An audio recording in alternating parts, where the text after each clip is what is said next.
Bonjour Monsieur Perrotino. Pourquoi parfois il y a des moutons dans nos collines? Bonjour Bénédicte. Le sylvopastoralisme est un mode de gestion traditionnel et ancestral, durable, mais un peu oublié. Il concilie pourtant les objectifs forestiers et pastoraux.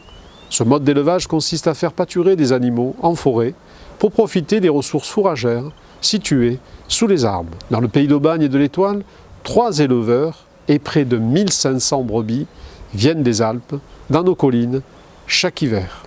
Mais quels sont les avantages de cette tradition? Pour l'éleveur, c'est économiser du fourrage qu'il n'a pas acheté, des frais de maintien en étable.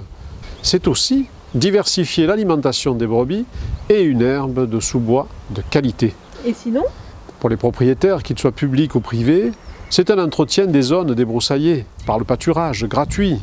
Et les marcheurs, les vététistes, les observateurs de la nature et les chasseurs profitent de l'ouverture de sentiers dans le milieu forestier et du développement de la diversité faunistique.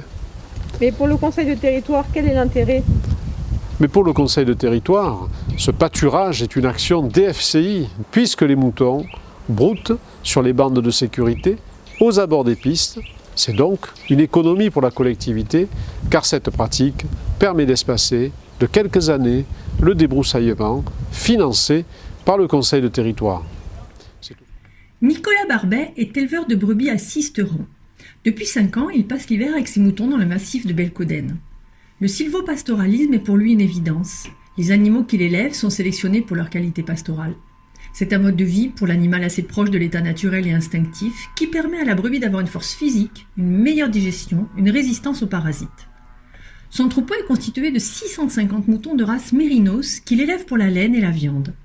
Toute l'année, les moutons sont en pleine nature et ne connaissent quasiment pas la bergerie. Même l'agnelage se fait dans les prés. De janvier à avril, son troupeau pâture sur les bandes de sécurité aux abords des pistes DFCI sur le secteur de Belcoden Nord. Il se déplace sur un parcours prédéfini par les services du conseil de territoire du pays d'Aubagne et de l'Étoile, sur lequel les brebis vont trouver différentes espèces végétales. Le passage des moutons réduit les combustibles et ralentit la repousse, favorisant ainsi la protection des massifs. Grâce au sylvopastoralisme, le débroussaillage mécanique est espacé de 3 à 4 années supplémentaires, générant ainsi des économies pour le territoire. Si vous passez dans le secteur, vous le verrez peut-être. Soyez vigilants pour ne pas effrayer les moutons et disperser le troupeau. Et la transhumance, qu'est-ce que c'est?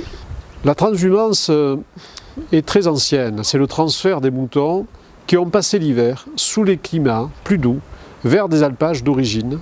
C'est l'occasion pour nous de voir les moutons traverser nos villages.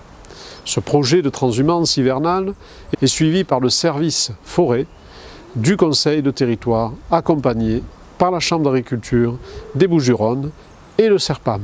Mais malheureusement, cette année, à cause de la crise sanitaire, les animations prévues sur Belcoden, Auriol et Saint-Zacharie ont dû être annulées.